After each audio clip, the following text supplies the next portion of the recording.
आपको दिए PYQ form में लिखने, किस में लिखने, PYQ फॉर्म में।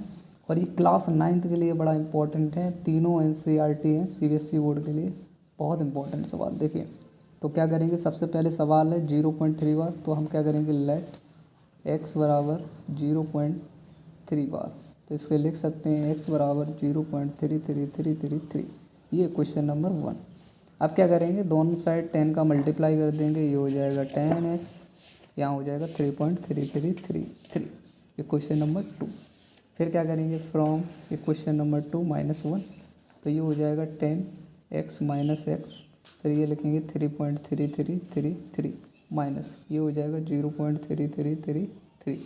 तो यहाँ 10x में से x जाएगा 9x, यहाँ देखिए 3 में से 3 गया 0, 3 में से 3 गया 0, 3 में से 3 गया 0, 3 में से 3 गया 0, दशमलव लगा दशमलव, 3 में से 0 जाएगा 3। 9x बराबर, देखिए पॉइंट के बाद 0 का कोई मतलब नहीं होता है, 3 हो जाएगा। तो x बराबर 3/9, 3 बन जा 3, 3 3 जा 9, तो इसका आंसर आ गया x बराबर 1/3।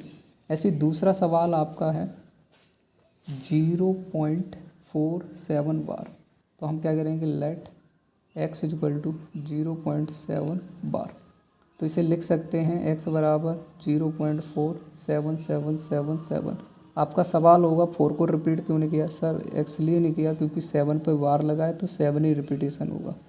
अब इसके बाद क्या करेंगे, बहुत सारे 10 का मल्टीप्लाई कर देंगे, तो ये हो जाएगा 10x और यहाँ हो जाएगा 4.7777। ये क्वेश्चन नंबर 1।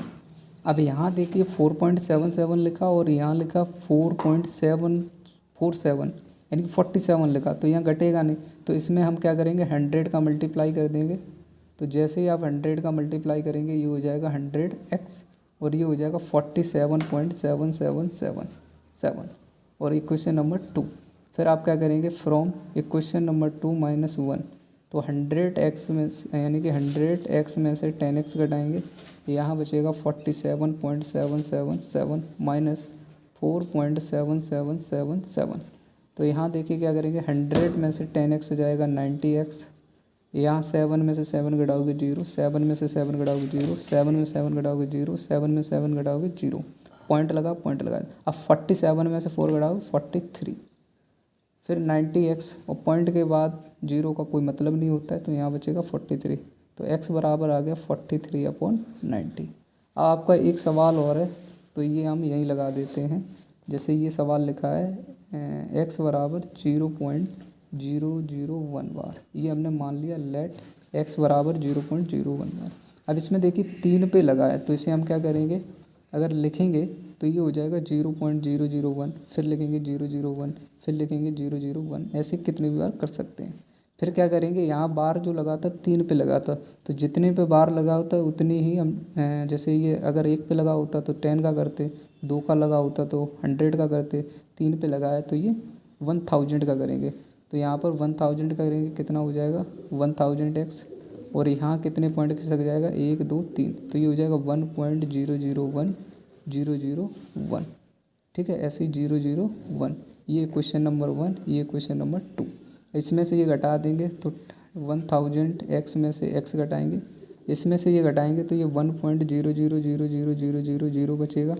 तो यहाँ देखिए 1000x में से x घटाएंगे तो ये 999x बचेगा, और ये 1 के बाद पॉइंट का कोई मतलब नहीं, तो ये 1 बचेगा। तो x बराबर आएगा 1/999। ये आपका आंसर हो गया, यानी कि 999। ये देखिए सवाल NCERT में बहुत पूछे जाते हैं और कठिन लगते हैं, और ये आसान है।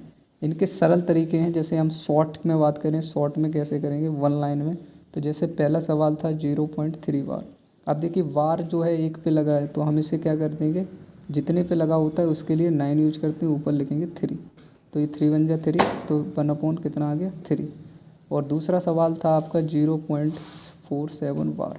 अब देखिए बार जो लगा है वो कितने पे लगा है, आपने कहा सर 7 पे लगा है, ठीक है।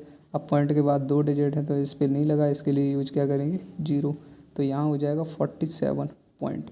अब जो है 47 और यहाँ पर इस पर नहीं लगा तो इसे माइनस कर देंगे 4, तो ये हो जाएगा 43/90, डायरेक्ट आ गया।